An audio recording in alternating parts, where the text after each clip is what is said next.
இன்றைக்கி என்ன பார்க்க போகிறோன்னா என்னோடய விவசாய தோட்டத்தையும் என்னோடய விவசாயத்தை பற்றியும் ஒரு ஃபுல் வீடியோவாக போட போகிறேன். கண்டிப்பாக வீடியோவை பாருங்கள். வீடியோவை பார்த்து உங்களை கமெண்ட்ஸை போடுங்க. இது என்னோடய விவசாய தோட்டம். நான் 4 வருஷமாக விவசாயம் பண்ணிகிட்ருக்கேன். அதுவும் வாழை மட்டும்தான் போட்டுட்ருக்கேன். கொஞ்சம் போல் தான் வேறு விவசாயம் பண்ணிகிட்ருக்கேன். இந்த வருஷம் இப்போ தான் வாழை கன்று நட்டு வச்சுருக்கேன்.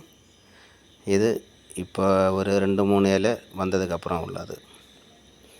விவசாயம் முன்னாடி நல்லா இருந்துகிட்டு இப்போ என்னென்னா நம்ம விவசாயம் அழிஞ்சிட்டே வருது. ஆனால் அந்த விவசாயத்தை நாம் அழிய விடக்கூடாது. அதனால் என்னென்னா நீங்கள் எல்லா விவசாயிகளுக்கும் கண்டிப்பாக சப்போர்ட் பண்ணுங்கள். விவசாயத்தை காப்பாற்றணும். இது என்னோடய வாழைத்தோட்டம். பார்த்தீங்கல்ல, ஒவ்வொரு மாதமும் இந்த மாதிரி களையெல்லாம் பிடுங்கணும், உரம் போடணும், தண்ணி கோரணும். இப்போ என்னென்னா ரொம்ப வெயிலாக இருக்குது. ரொம்ப வெயிலாக இருக்குது. தண்ணியே இல்லை. இருந்தாலும் கஷ்டப்பட்டு விவசாயம் பண்ணிகிட்ருக்கு. ரொம்ப தூரம் போய் தான் உரம் எல்லாம் போடணும். அதெல்லாம் தாண்டி விவசாயம் பண்ணிகிட்ருக்கேன். இது ஒவ்வொரு மாதமும் செய்யும்போது அந்த புல்லெல்லாம் மாற்றி களையெல்லாம் பிடுங்கி நீட்டாக போடணும். அப்போ தான் வாழை நல்லா செழிப்பாக இருக்கும். வாழை நல்லா வரவும் செய்யும். இருந்தாலும் இந்த வருஷம் என்னென்னா ரொம்ப இலையெல்லாம் காஞ்சி ஒரு வருஷம் இல்லாத அளவு ஆகிட்டு. பார்த்தீங்களா, ஒவ்வொரு வாழையும் பார்த்தீங்களா, இலையெல்லாம் அப்படியே நல்லா காஞ்சி என்னென்னு தெரியல. இந்த வருஷம் தான் இப்படி ஆச்சு. இதுக்கு முன்னாடியெல்லாம் நல்லா இருந்து.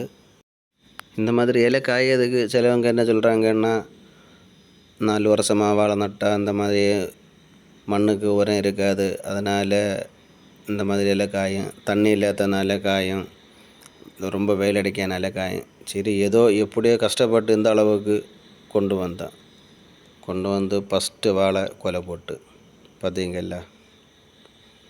சரி, அடுத்து மாதம் அப்படியே போய் வாழைக்கு கம்பு போடுற அளவு வந்தாச்சு. எல்லாம் சரி ஓகே அப்படின்னு பார்த்து கம்பெல்லாம் போட்டு உள்ளத்தை எல்லாம் தண்ணியெல்லாம் கோரி இந்த அளவு கொண்டு வந்தான். இப்போ என்னென்னா ரொம்ப வெயில், எதுவுமே தாக்கு பிடிக்க முடியல. எல்லா வாழையுமே எந்த அளவு ஒடிஞ்சு எந்த வாழையுமே கிடைக்கல. பார்த்தீங்கல்ல, ஒரு வருஷம் கஷ்டப்பட்டது.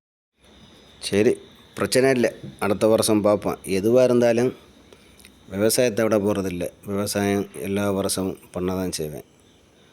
விவசாயம் பிடிச்சவங்க லைக் பண்ணுங்கள், ஷேர் பண்ணுங்கள், சப்ஸ்கிரைப் பண்ணுங்கள். இதை பற்றியுள்ள கமெண்ட்டை கண்டிப்பாக பண்ணுங்கள்.